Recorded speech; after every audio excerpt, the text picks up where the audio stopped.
Kenapa, Mbak? Mau minta alamatnya, Mbak. Oke, siap, siap. Iya, Mbak. Sama-sama. Halo, minta alamatnya Miss Yuni. Dia nggak tahu kalau dia lagi ngomong sama Miss Yuninya. Ya, dia nggak tahu Mbaknya ini lalu lagi ngomong sama Miss Yuni. Sebentar, dia minta alamat.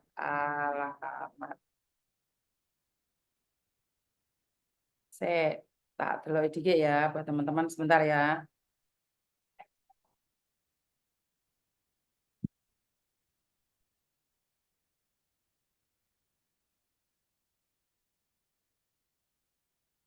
Saya tunggu sebentar.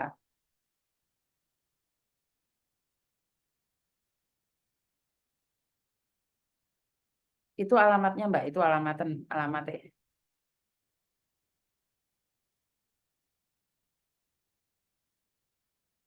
Ini ada yang telepon mau tamati dok.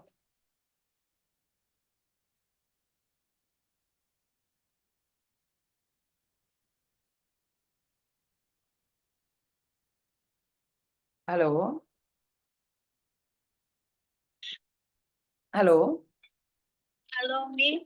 Ada yang bisa dibantu? Kemarin, kemarin saya ada SMS masalah. Itu udah dibaca belum, Miss? Enggak, ngomong aja Mbak. Mumpung saya sekarang bisa ngangkat teleponmu. Ada apa? Miss, ini aku takut kalau masuk ke YouTube. Miss Juni lagi live Takutnya sekarang, Dok.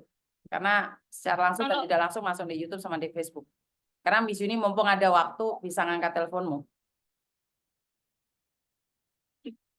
takutnya gini, Miss, ini bahaya banget, Miss, kalau banyak yang dengar. Ya, kalau sekiranya kamu, kan saya sudah bilang jangan pernah menyebut nama siapapun termasuk namamu sendiri. Kamu ceritakan Iya, kronologinya aja. gini, Miss. Ya, Mm-mm. kemarin kan saya kan udah mau finish kan, Miss. Saya udah ke kantornya Koko, Mm-mm. minta tolong cari majikan. Nah, Mm-mm. kemarin itu saya nggak tahu ya, Miss, saya itu disengaja atau nggak disengaja, Mm-mm. saya itu disuruh ke pasar, Mm-mm. tapi dalam troli itu ada barang terlarangnya, Miss. Ada barang apa? Barang terlarang. Terus? Nah, saya itu takut ya, Miss. Saya Uh-uh. takutnya itu udah sampai rumah. Yang saya takut sampai lemas badan nanti tuh, saya takutnya sampai rumah ada barang itu ya, Miss. Uh-uh. Saya udah nggak bisa ngebayanginnya. Terus saya takutnya gini, Miss. Saya 2 bulan lagi kan udah mau finish kontrak. Takutnya nanti ini aku dikerjain lagi. Terus gimana caranya aku ngatasin itu semuanya, Miss? Aku bener loh, Miss. Oke, yang penting kamu nggak nyentuh barangnya dan kamu nggak pakai.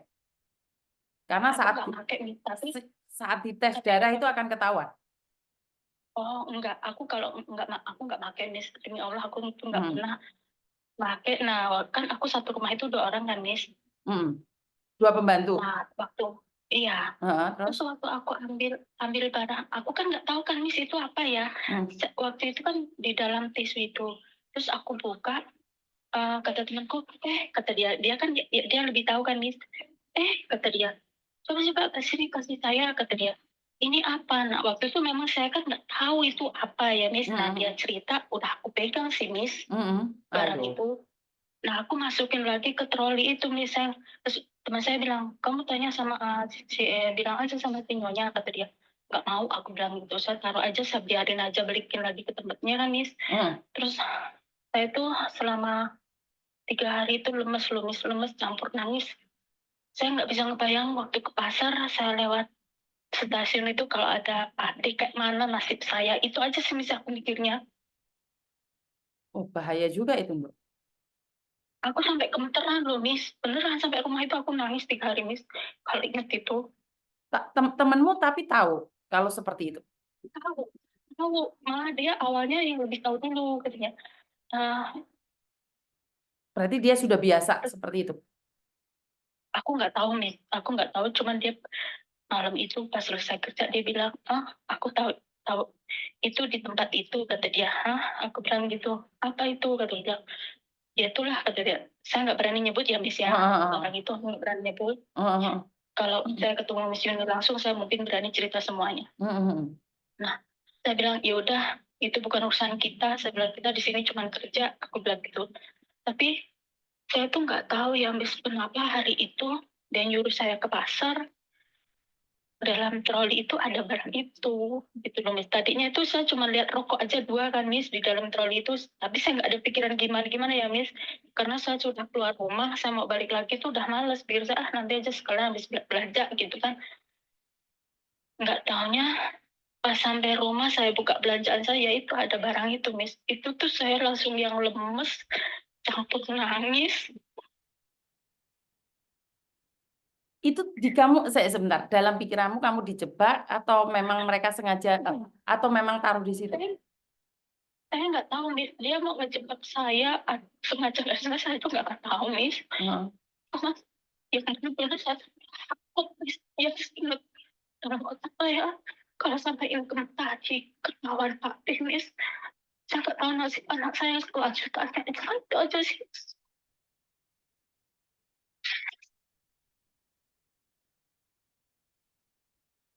Saya benar-benar takut, Miss. Benar-benar takut sampai sekarang. Saya tuh suka parno, Miss.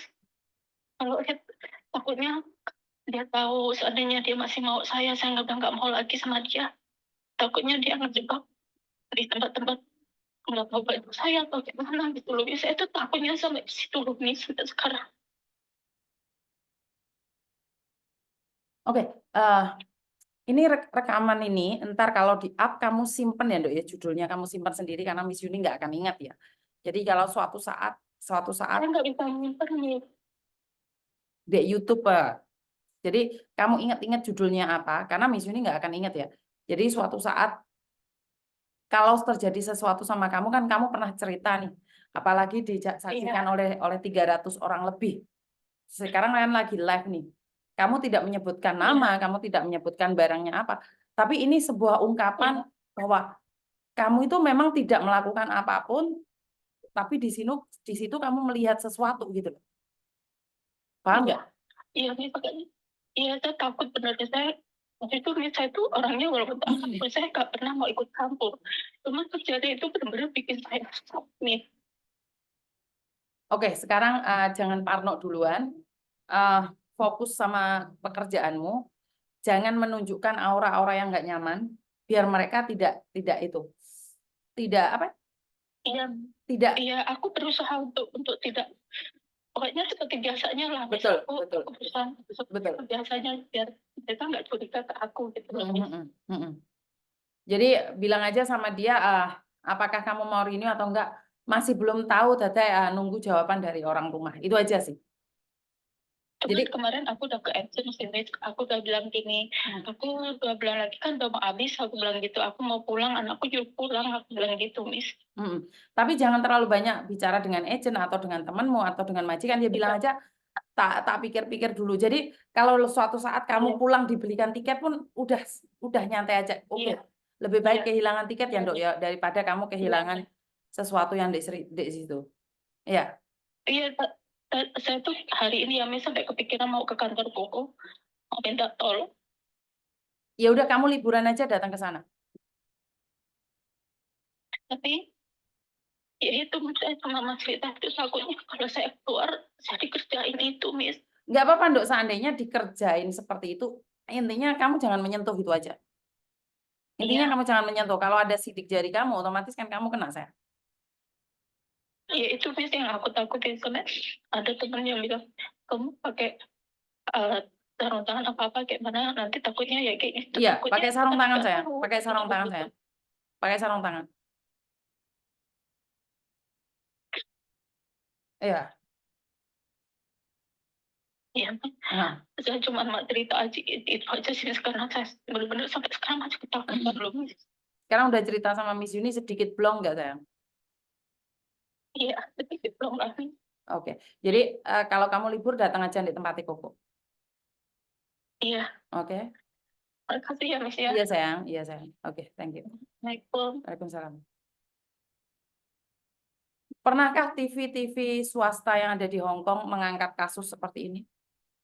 Pernahkah koran-koran yang ada di luar negeri mengangkat depresinya seorang pekerja migran yang di negeri mereka?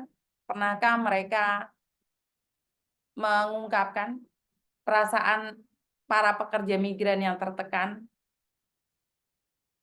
Ya, mungkin saya tahu bahwa kami ini hanyalah pekerja migran, kami dibutuhkan tenaganya saja, dan Anda para majikan memberikan gaji itu wajar ya.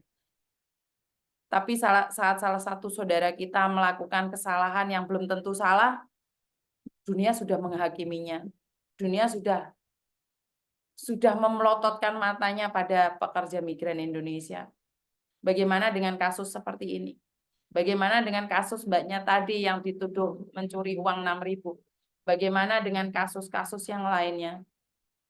Tidak ada yang membuka, apa ya, membuka, saat saya pribadi membuka sisi gelap tentang Hong Kong, semua memadungi saya, semua memusuhi saya, karena saya membongkar aib atau apapun namanya. Tapi inilah kenyataan bahwa di luar negeri itu ada sisi gelapnya. Suka tidak suka diakui atau tidak diakui, saya selalu mengingatkan bahwa itu nyata gitu loh. Ada teman-teman kita yang sempat depresi karena tekanan dari majikan. Ada nggak yang pernah mengungkapkannya? Ya kalau yang di gelapnya sih, ya udah kita nggak berpikir yang aneh-aneh. Di konten saya, salah satu sahabat saya mengatakan, kamu harus move on, kamu jangan mendengarkan curhatan aja. Kamu harus lebih proaktif karena kamu sudah mengenal pejabat-pejabat itu bagaimana untuk membantu para pekerja migran. Saya sempat berpikir apa yang disampaikan oleh teman saya adalah benar. Saya harus move on, saya harus duduk dengan para pejabat, dengan legislatif, menyampaikan inspirasi ini. Tapi saya berpikir lagi, saat saya duduk dengan pejabat, suara saya nggak nyampe, kan saya lebih ngenes lagi. Ya, saya tetap akan memberikan dukungan itu, tetap mendengarkan curhatan itu yang dimana sisi gelap kita tidak pernah terungkap. Jadi buat sahabat saya, bukan saya tidak ingin upgrade diri saya sendiri lagi untuk menyampaikan ini pada para pejabat ya. Karena mungkin saya juga harus memilih pengganti saya ya, atau memilih orang yang bisa mendengarkan curhatan-curhatan seperti ini. Curhatan-curhatan seperti ini itu disepelekan oleh banyak orang ya. Banyak orang yang menganggap bahwa curhatan sampah, curhatan nggak ada artinya. Tapi di sini ini adalah ruang di mana kalian bisa menyampaikan apapun yang kalian katakan. Bahkan saya di-prank juga, bahkan saya ditipu juga, itu pun saya tetap menanggapi. Kenapa Miss Yuni tidak selektif? Ya, saya tidak perlu selektif yang sempurna aja. Saya ingin menunjukkan pada dunia ini adalah konten nyata. Yo saya diapusi, saya di-prank, saya dijebak, saya dipermainkan, itu konten ini emang nyata. Dan saya tidak menutup kemungkinan juga ada jebakan-jebakan itu ada buat saya. Jadi